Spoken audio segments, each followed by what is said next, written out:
All right. We have a common language across areas. Consider what's happening in the text, why the author is positioning something there, what he's attempting to convey, or she. How are the details advancing the argument? Why tell me this now? What are you trying to get me to believe? And if you've ever been that person who said, how do people buy into that advertisement? This is the beginning of how we solve that.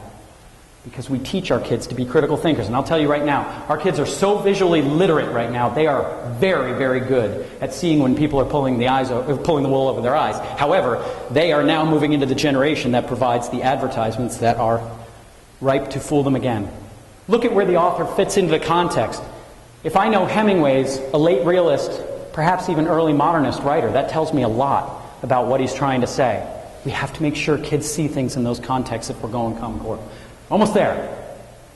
Easy ways to compare and contrast the same subject matter. Political cartoons are a home run. Here are three that perhaps make fun of the Republican view of Obamacare, and here are three that perhaps, trying to keep equal time, that make fun of Obama. Great. Let your kids go nuts. But ask them pointed questions. They're comparing six treatments of the same subject. And believe me, I could have had 100,000 based on what Google gave me. Again, I'm flying through this. We're almost there. Have you ever taken 4 movie posters for the same movie that was redone over and over again and asked your kids what they're trying to convey? This is a great cross-content exercise. That Hamlet with Mel Gibson couldn't be more different from our Kenneth Branagh version in the middle at the top. I'm seeing a lot of subterfuge and danger in the upper left, and I don't get that at all in the Branagh version. And anybody who's seen that 6-hour monstrosity knows you're celebrating at the end and it's over. I'm not saying it's bad, but it's awfully long. It's awfully long. Okay. Oh, wait, wrong way. Whew. Ha. And by the way, those were all texts. Steal this idea! Use YouTube clips, but ask your kids, when they accompany a project or a statement or a paragraph or 3 paragraphs or a page, to put a YouTube clip attached to it, but have them explain why the YouTube clip complements, broadens, exemplify, whatever. Press them on it. Ask them to tie a song to something they've written.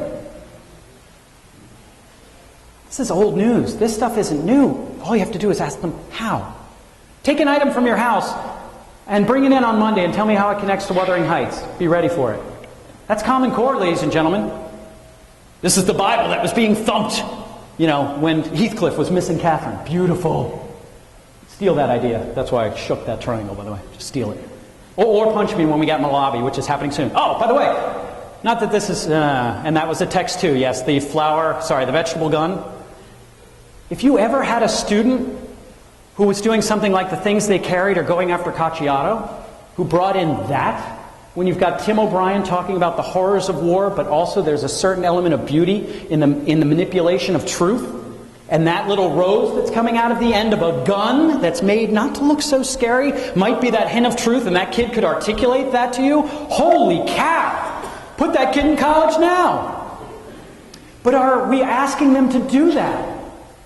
I'm afraid we're stepping back and saying we can't go there. It's too much. We have to do what Common Core is asking us, and I think we've missed it. We need to stretch rather than confine. And a lot of these stretchings are exactly what you've already been doing. Yes, okay, we got the fireworks. Thank you.